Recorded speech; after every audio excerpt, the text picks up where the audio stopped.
Ya, oke. Kita berjumpa lagi. Nah, kali ini gua akan membahas tentang video Q&A ya. Nah, jadi gua ada nanya ke beberapa, bentar, gua benerin dulu. Oke, ke beberapa klien gua, ke beberapa teman gua tentang pertanyaan tentang kesehatan yang pengen mereka tahu apa sih. Pertanyaan pertama adalah, apa yang terjadi kalau tubuh kita kalori defisit terus?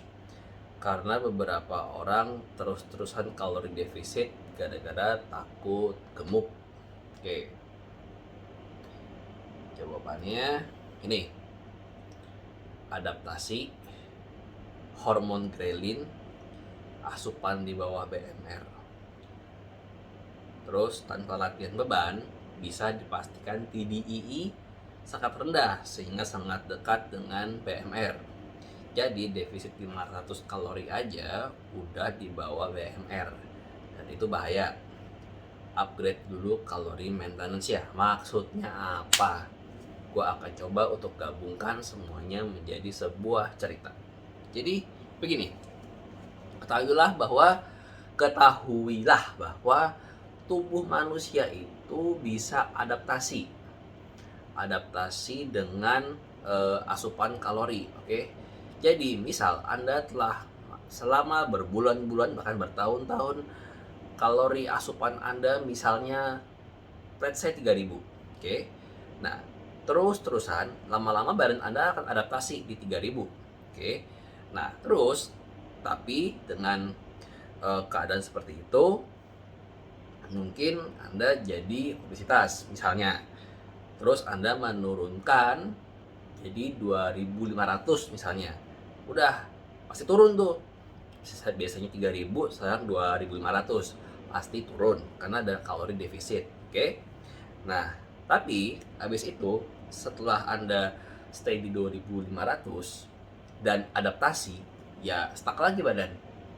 Terus Anda turunin lagi jadi 2000 misalnya, atau bahkan 1500. Nah, ini yang bahaya. Kenapa? Karena rata-rata orang yang sedentary lifestyle aja itu kebutuhan BMR ya, yaitu kebutuhan minimal kalorinya untuk supaya badan bisa beraktivitas optimal, istilahnya organ bekerja dengan baik, recovery terjadi dengan optimal, ya jantung berdetak, otak bisa dipakai untuk mikir tanpa ada kejadian lemot. Itu aja biasanya pasti di sekitar 1300 sampai 1500. Ya tergantung juga dari keadaan masing-masing. Nah, kalau misalnya kita asupan kalori di bawah BMR, yaitu nanti akan terjadi gangguan kesehatan. Nah, apalagi kalau misalnya kalorinya makin dikit asupannya, artinya apa? Artinya makan makin dikit. Artinya apa? Ya kemungkinan nutrisinya akan makin dikit juga yang masuk, karena makanan sumber nutrisi. Nah, kalau makanannya sudah sedikit yang masuk, nih mana nih? Kelihatan nggak? Yang kedua, grelin. Oke. Nah, hormon grelin ini kan hormon yang memberikan kita ini ya, rasa lapar ya. Dia akan ngomong, "Oi, makan oi. Kita ini butuh nutrisi, butuh bahan baku untuk support badan kita. Ayo makan." Nah, kalau kita nanti nih ya udah makannya sedikit, hormon grelinnya terus merongrong, sekuat apa kita bisa nahan? Yang ada saat kita nanti bosen dengan keadaan makan super sedikit, grelinnya nonjok, akhirnya apa? Binge eating. Apa itu? Makan sepuas-puasnya, makan sebebas-bebasnya. Ujung-ujungnya apa? Naik berat badan lagi. Apalagi kalau kita udah maintenance di sangat rendah ya, 1500. Kita binge eating, kita jadi rakus, kita sekali makan bisa 3000 kalori lagi, itu berarti kan ada surplus 1500 kalori ya. Nah, itu ya malah jadi lemak. kebanyakan. Nah, menurut gua gimana caranya?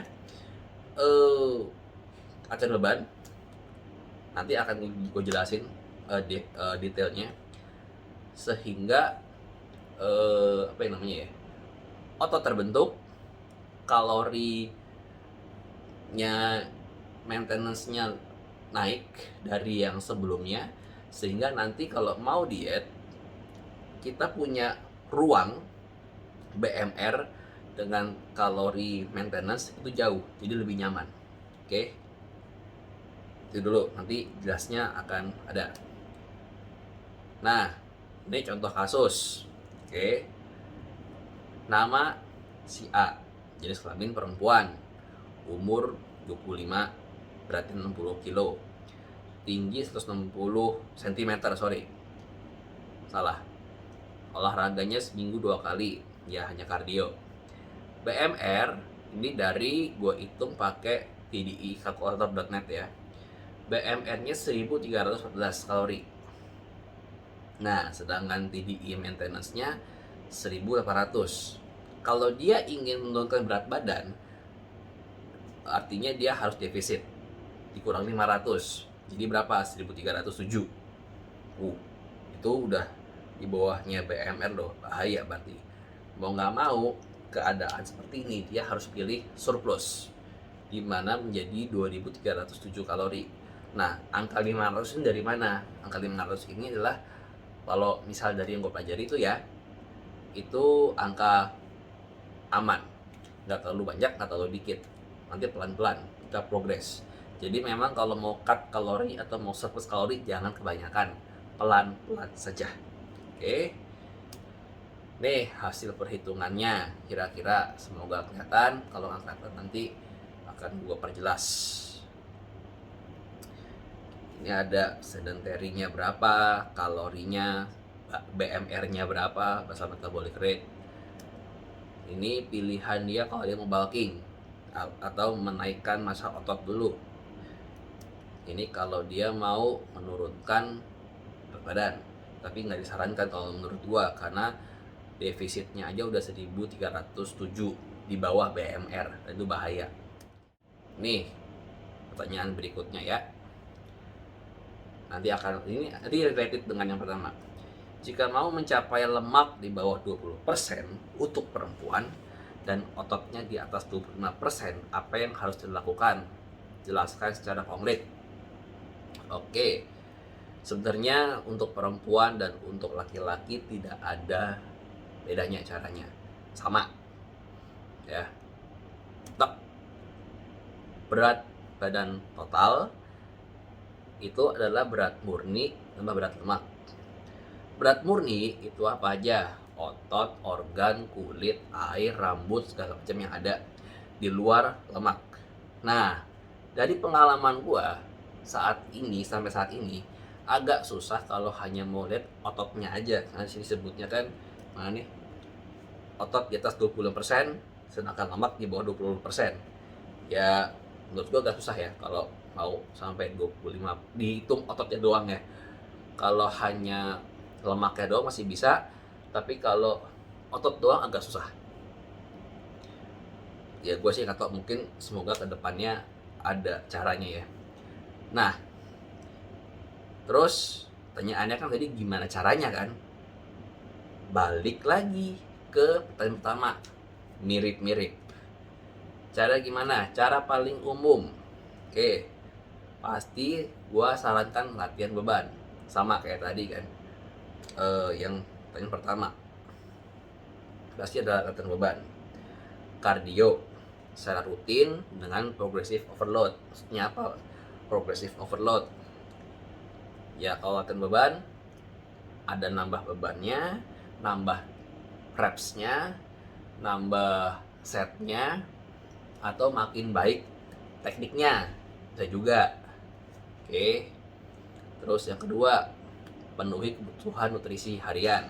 Kalau kita udah latihan dengan keras, latihan dengan berat, otot kita rusak, butuh recovery. Recovery itu didapatkan dari mana? Ya dari nutrisi harian kita. Semua related ya. Lemak, serat, air, protein, karbohidrat, semua berhubungan. Oke. Nah, ini mirip-mirip kayak yang pertama nih ya. Kalau badan udah adaptasi dengan maintenance kalori yang baru, artinya tadi gini, kalau misalnya mau defisit ternyata di bawah BMR, stop, jangan, gangguan kesehatan mengintai. Oke, paling gampang adalah Anda bangun otot dengan surplus kalori dulu. Oke, disertai dengan olahraga yang tadi itu, angkat beban dan kardio pasti. Nah, naiknya pun perlahan-lahan, hati-hati ya. Kalau gua sih biasanya sih saraninnya adalah 200 kalori per 2 minggu. Jadi misalnya ini, dalam sebulan Anda punya 3000 kalori misalnya maintenance. Mau naik, ya naikin dulu jadi 3100 minggu pertama. Di minggu kedua naikin lagi 100. Nah, di minggu ketiga naikin lagi 100. Minggu keempat naikin 100. Nah, ya kan udah ada 400 kalori naik kan. Stay situ dulu. Oke, latihan beban, atur makan, belajar makan sehat dulu, situ dulu aja. Nah, nanti kalau udah stuck, udah badannya adaptasi, pelan-pelan naikin lagi. Ya sebenarnya sih itu terserah sih, pilihan masing-masing ya, mau naikin lagi atau mau cut lagi terserah. Nah, naikin lagi misalnya sama kayak juga prosesnya, per minggu 100 100 100 100, tapi dari 400 pertama ke 400 yang kedua itu jaraknya bukan 1 bulan ya, tergantung badan kita beda-beda, bisa sebulan, 2 bulan, 3 bulan. Jadi ini memang long proses, bukan short proses ya. Nah, kalau kita udah merasa puas dengan keadaan kita, oke, saatnya defisit kalori cut, karena kita pasti pengen lihat otot yang kita bikin kan. Nah, pelan-pelan juga defisitnya, hati-hati. Misalnya Anda sudah mencapai 3500 atau 3900 kalori maintenance, itu udah enak banget tuh. Tapi untuk menuju ke situ ya perlu proses ya, nggak bisa setahun 2 tahun, beda-beda, nggak ada angka pastinya. Pelan-pelan potong dulu, sama kayak tadi lah, mungkin 200 kalori, stay dulu tuh 2-3 minggu, terus 200 kalori lagi 2-3 minggu, pakai pelan-pelan aja, jangan langsung sekali cut 1000 misalnya. Ya hati-hati aja gitu. Kalau misalnya emang range-nya jauh, itu serah. Tapi kalau range-nya dari BMR ke maintenance masih jauh, masih dekat gitu, ya jangan. Kalau gue sih pernah waktu itu cut-nya per 100 kalori per minggu. Setelah udah 400 kalori minus, maksudnya gue pertahanin dulu tuh beberapa bulan, baru turunin lagi karena udah stuck. Waktu itu gue ya pakai berat badan, mau nggak mau ukurnya. Terus adaptasi di sini artinya adalah tidak ada penambahan atau pengurangan pada BB, ya itu tadi udah jelas ya. Oke, ini aja sudah hampir 15 menit. Gue mungkin akan bagi 2 videonya. Ya, sampai jumpa di part kedua.